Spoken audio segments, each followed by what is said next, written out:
Hi friends, அனைவருக்கும் வணக்கம். கிராமத்து முறையில் பீர்க்கங்காய் கடைசல் எப்படி செய்யலான்னு பார்க்கலாம் வாங்க.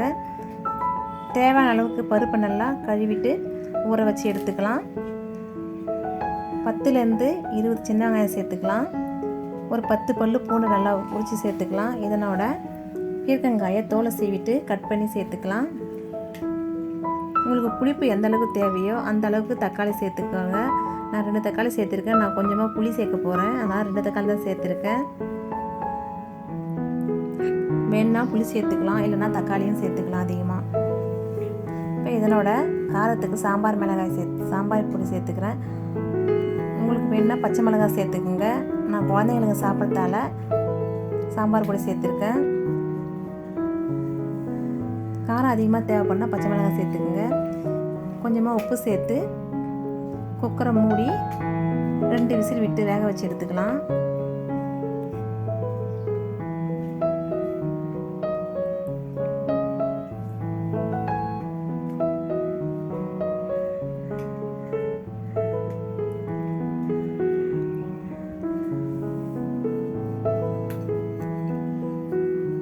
வேக வச்சு எடுத்தாச்சு.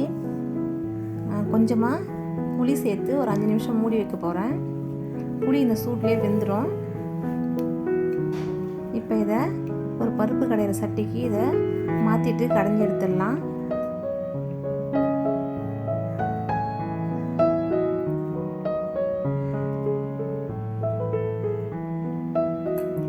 அவ்வளோதான், கடைஞ்சாச்சு. இப்போ இதை தாளிச்சிடலாம். தாளிப்பு கரையில் தேவையான அளவுக்கு எண்ணெய் விட்டுக்கலாம். இதனோட 1/2 டீஸ்பூன் கடுகும் 1/2 டீஸ்பூன் ஜீரகம் சேர்த்து நல்லா பொரிஞ்சதும் கொஞ்சமாக கருவேப்பிலை சேர்த்துக்கலாம். கொஞ்சமாக பெருங்காய பொடியும் சேர்த்துக்கலாம். அவ்வளோதான், ஏதாவது கடைசியில் சேர்த்து நல்லா கலக்கி விட்டுக்கலாம். அவ்வளோதான், இது ரெடி ஆகிடுச்சு. இந்த டிஷ்ஷு இட்லி தோசையோடு சாப்பிட்றதுக்கு ரொம்ப டேஸ்ட்டாக அருமையாக இருக்கும். குழந்தைங்க நல்லா விரும்பி சாப்பிடுவாங்க.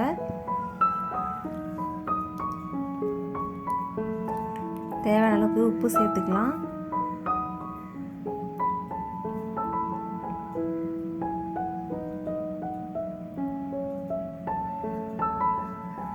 இந்த வீடியோ பிடிச்சிருந்தா ஷேர் பண்ணுங்கள், லைக் பண்ணுங்கள், கமெண்ட் பண்ணுங்கள். நம்ம சேனலை புதுசாக பார்க்குறவங்க சப்ஸ்கிரைப் பண்ணுங்கள். தேங்க்ஸ் ஃபார் வாட்சிங்.